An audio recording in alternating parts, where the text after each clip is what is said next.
Pertama, tanaman dolar.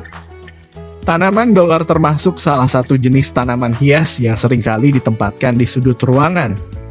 Walau tanaman hias ini umumnya ditempatkan di dalam ruangan, namun harus disadari bahwa seluruh bagian dari tanaman dolar mengandung racun. Sebuah penelitian terbaru mengatakan bahwa seluruh bagian dari tanaman dolar ini beracun karena mengandung senyawa oksalat, sehingga dapat menyebabkan kulit iritasi dan gatal-gatal. Jika sobat media tani tidak sengaja menyentuh daun dari tanaman dolar, sebaiknya segera mencuci tangan dengan sabun hingga benar-benar bersih. Pergunakanlah sarung tangan ketika berniat memindahkan dari satu sudut ke sudut lainnya.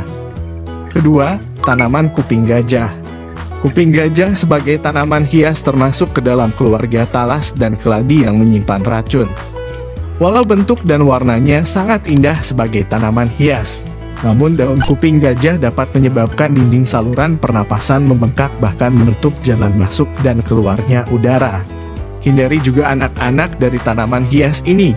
Si kecil yang senang bereksplorasi bisa saja menggosok daun kuping gajah ke tangannya. Padahal ini akan menyebabkan kulitnya gatal dan seperti ada sensai terbakar. Daun tanaman hias ini apabila sampai tertelan dapat memicu terjadinya pembengkakan pada lidah dan mulut. Dalam jangka panjang, efeknya dapat mengakibatkan kesulitan bernapas. Ketiga, tanaman lidah mertua. Salah satu jenis tanaman hias yang cukup populer dan digemari banyak orang yaitu lidah mertua. Tanaman ini menghiasi setiap pot di dalam rumah. Jika diperhatikan bentuknya, lidah mertua memiliki bentuk seperti pedang.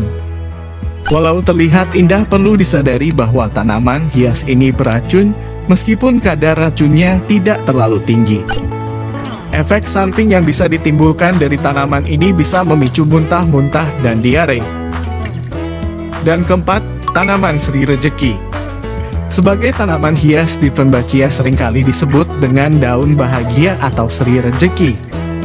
Seri rejeki termasuk jenis tanaman hias yang diincar oleh para pecinta tanaman. Namun, mungkin banyak yang belum menyadari bahwa tanaman hias ini mengandung gatah beracun pada bagian daun serta batangnya. Terdapat kalsium oksalat yang terkandung di dalam batang dan daunnya, sehingga menyebabkan gatal-gatal pada bagian bibir dan lidah. Bahkan seri rejeki bisa mengakibatkan kejang-kejang. Ada baiknya jauhkan tanaman ini dari jangkauan anak-anak dan hewan peliharaan untuk meminimalisir terjadinya segala risiko buruk. Dan itulah 4 jenis tanaman hias yang cukup berbahaya bagi kesehatan. Untuk itu sobat media tani perlu berhati-hati dalam merawatnya. Semoga informasi tadi bermanfaat. Sampai jumpa di video menarik lainnya.